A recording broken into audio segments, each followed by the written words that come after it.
My fiancée printed her ex's name instead of mine on our wedding invites.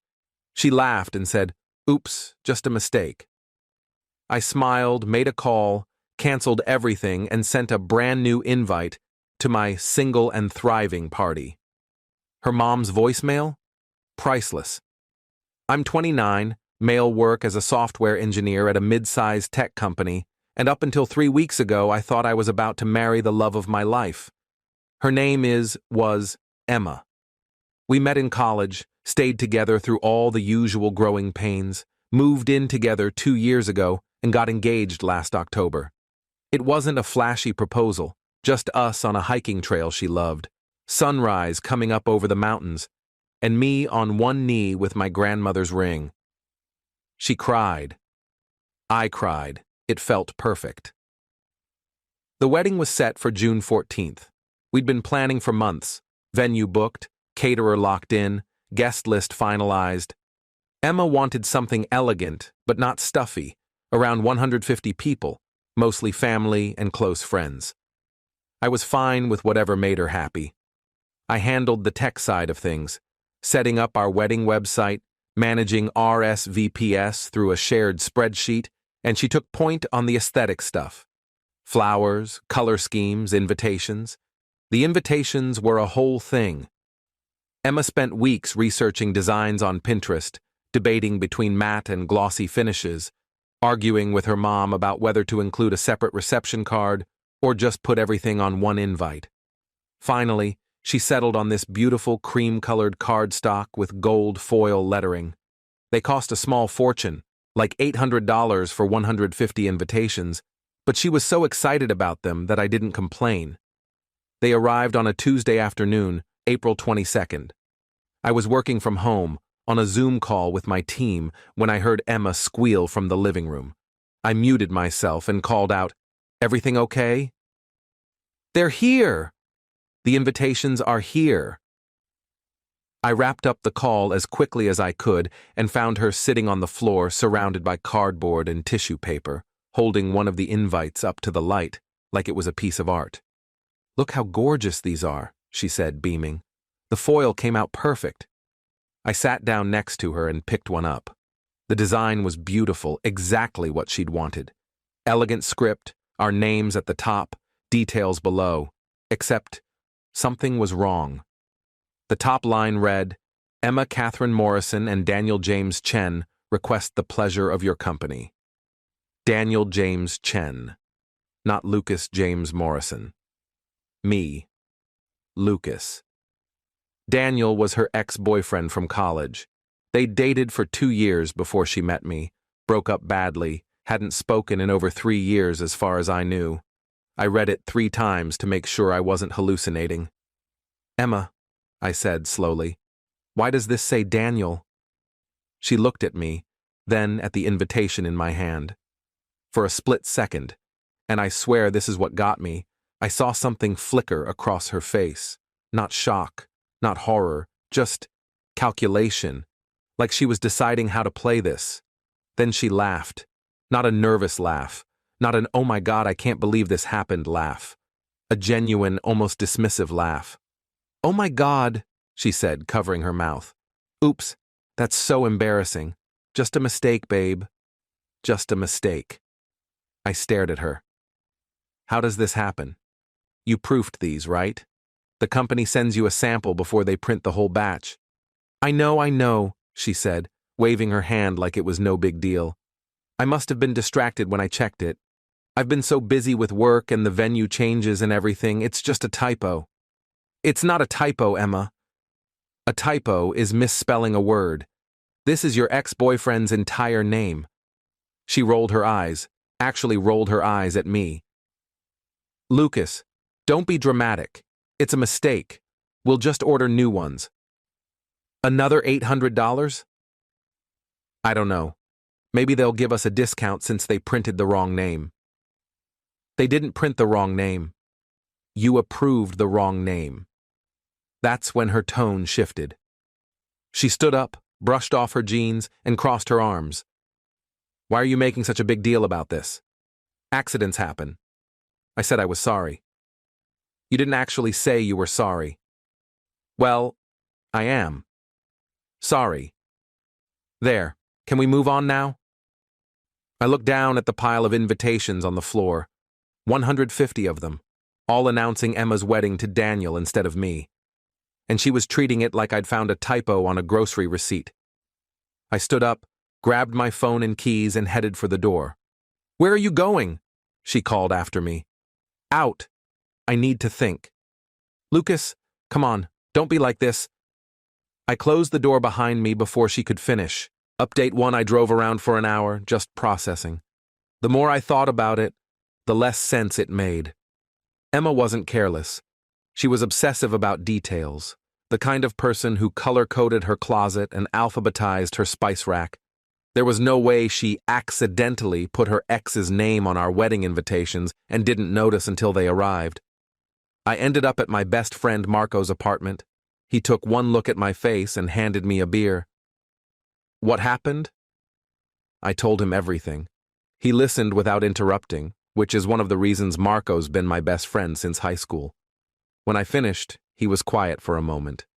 Then, "Man, that's not a mistake. That's what I'm thinking." "What are you gonna do?" "I don't know yet. But something's wrong. This doesn't just happen." Marco leaned back on his couch. "You want my opinion? Check her phone." "I'm not doing that. I'm not saying snoop for no reason. But if you're about to marry this girl and something feels off, you have a right to know what you're walking into." I went home around 10 p.m. Emma was in bed, scrolling through her phone. She looked up when I walked in. "Are you done being mad?" she asked, like I was a toddler who'd thrown a tantrum. "I'm not mad," I said. "I'm confused." "This doesn't make sense, Emma." She sighed heavily. "Lucas, I told you it was a mistake. What else do you want me to say?" "I want you to explain how it happened." "I already did." I was distracted. I didn't proofread carefully enough, and I missed it. That's all. "Show me the proof email from the invitation company." Her eyes narrowed. "What?" "The email where they sent you the sample to approve." "Show me." "Why would I still have that?" "I delete old emails all the time." "It was 3 weeks ago, Emma. Just show me." She stared at me for a long moment, then put her phone face down on the nightstand. "I'm not showing you my emails because you're being paranoid and controlling." "Controlling?" "Yes, you're acting like I did this on purpose, which is insane. And now you want to go through my private messages like I'm some kind of criminal." I felt something inside me go cold and still. If it was really just a mistake, you'd have no problem showing me. It's the principle of the thing, Lucas. I shouldn't have to prove anything to you. I nodded slowly. "Okay, then I'm sleeping in the guest room tonight." She didn't try to stop me. Update 2, I barely slept. Around 6 a.m. I got up and made coffee, then sat at the kitchen table with my laptop. I pulled up our shared wedding planning folder. We'd kept everything organized in Google Drive. Guest lists, vendor contracts, budget spreadsheets, everything. I found the folder labeled Invitations and opened it. There were maybe 30 files in there. Design mock-ups, font samples, color swatches, and then I found it. A PDF labeled final_proof_approved.pdf. I opened it. The name on the proof was Lucas James Morrison. My name. Correct. Meaning Emma had changed it after approving the proof. She'd gone back into the design file, switched my name to Daniel's, and resubmitted it to the printer. This wasn't an accident. This was deliberate. I sat there staring at the screen, my coffee going cold in my hands, trying to understand why someone would do this. What was the end game? Was she still in love with Daniel? Was this some kind of sick test? Was she sabotaging the wedding on purpose? Emma came out around 7:30, already dressed for work. She saw me at the table and froze. "What are you doing?" I turned the laptop toward her. "I found the approved proof. Your name is right. My name is right. You changed it afterward." All the color drained from her face. This wasn't a mistake, Emma. You did this on purpose. She opened her mouth, closed it, then tried to laugh it off. I must have… I don't know. Maybe I opened an old file by accident. Stop lying! My voice came out harder than I intended. She flinched. I'm not… Yes, you are. You've been lying since the invitations arrived. Just tell me the truth. Why did you put Daniel's name on our wedding invitations? She stood there for what felt like forever, and I watched her face cycle through about 5 different emotions before she finally landed on anger. Because I wanted to see if you'd even notice, she shouted. I wanted to see if you cared enough about this wedding to actually pay attention. I just stared at her. You've been so checked out, Lucas. I've been planning everything by myself. You barely ask about anything. You just nod and say, whatever you want, babe. So, yeah, I changed the name to see if you'd actually look at the invitations, and surprise, you did notice. Congratulations. You're blaming me for this? I'm saying you don't care about this wedding. I don't care? Emma, I've paid for half of everything. I built the website, I've been to every venue meeting, every tasting, but you're not excited. You're just going through the motions. So you put your ex-boyfriend's name on our invitations as some kind of psycho test? She didn't answer, just glared at me with her arms crossed. I stood up, closed my laptop, and went to the bedroom. Started packing a bag. What are you doing? She followed me, voice going panicky now. I'm staying at Marco's for a few days. I need space to figure out if I even want to marry someone who plays mind games like this. Lucas, don't go. I'm sorry, okay? I'm sorry. It was stupid. I shouldn't have done it. I zipped the bag and looked at her. Why Daniel? Out of all the names in the world, why him? She didn't answer, and that's when I knew. Update 3. I stayed at Marco's for 5 days. Emma called and texted constantly at first. Apologies, explanations, promises it would never happen again. I didn't respond. I was too busy doing something I should have done months ago, actually looking into what she'd been up to. I didn't hack her phone or anything crazy. I just paid attention. Started checking the locations on our shared Find My Friends app that we'd set up for safety. Noticed that 3 times in the past 2 months, she'd been at an address across town that wasn't her office, wasn't her gym, wasn't any place I recognized. I Googled the address. It was a condo building. I called Emma's best friend, Riley. We'd always gotten along well, and I had a feeling she might know something. Riley, I need you to be honest with me. Is Emma seeing Daniel again? Long silence. Riley. Lucas, I can't. Please. She sighed. They've been talking. I don't know how much or about what. She told me they reconnected on Instagram a few months ago and were just being friendly. I told her it was a bad idea, but she said you wouldn't understand. My chest felt tight. Has she seen him in person? Another pause.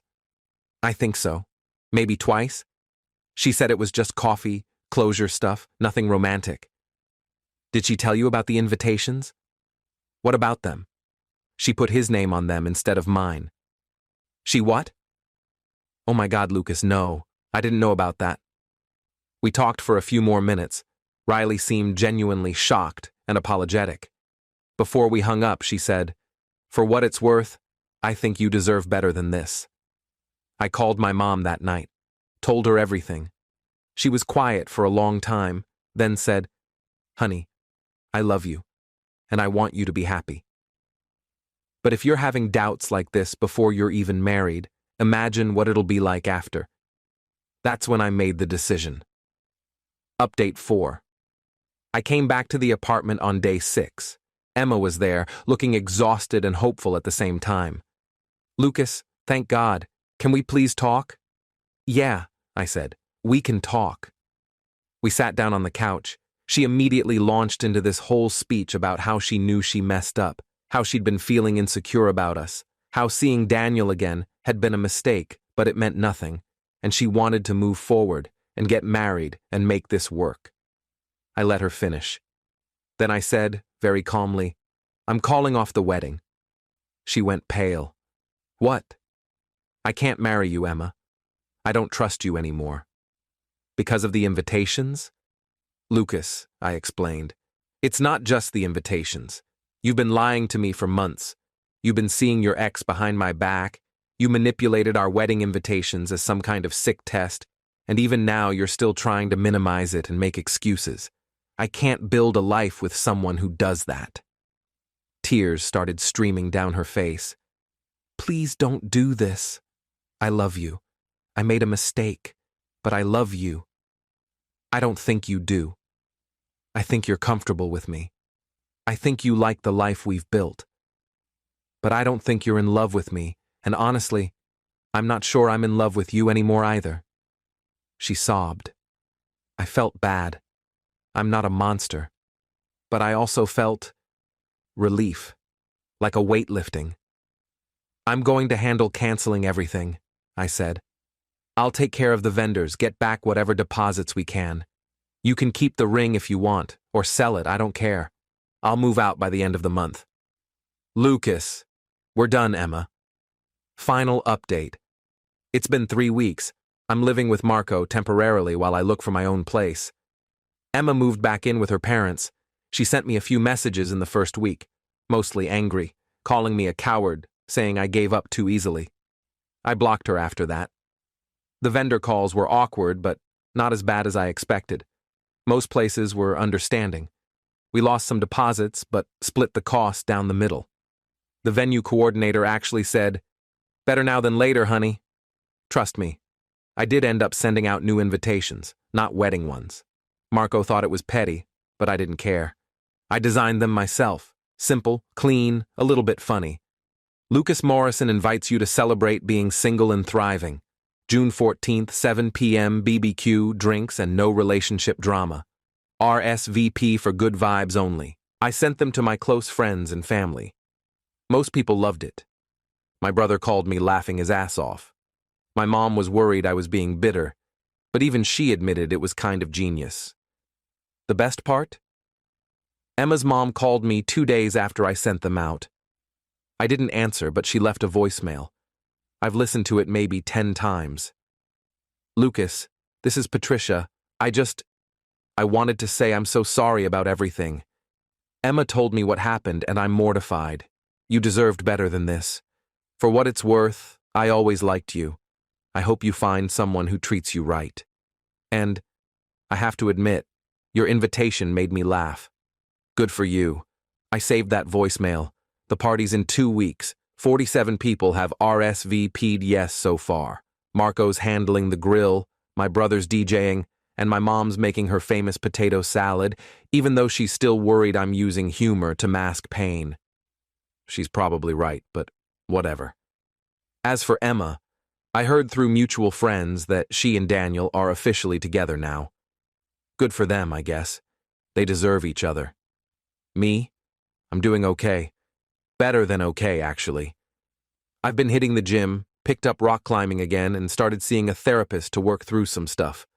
Turns out dodging a bullet feels pretty damn good once the shock wears off, and in 2 weeks, I'm throwing the party of the year.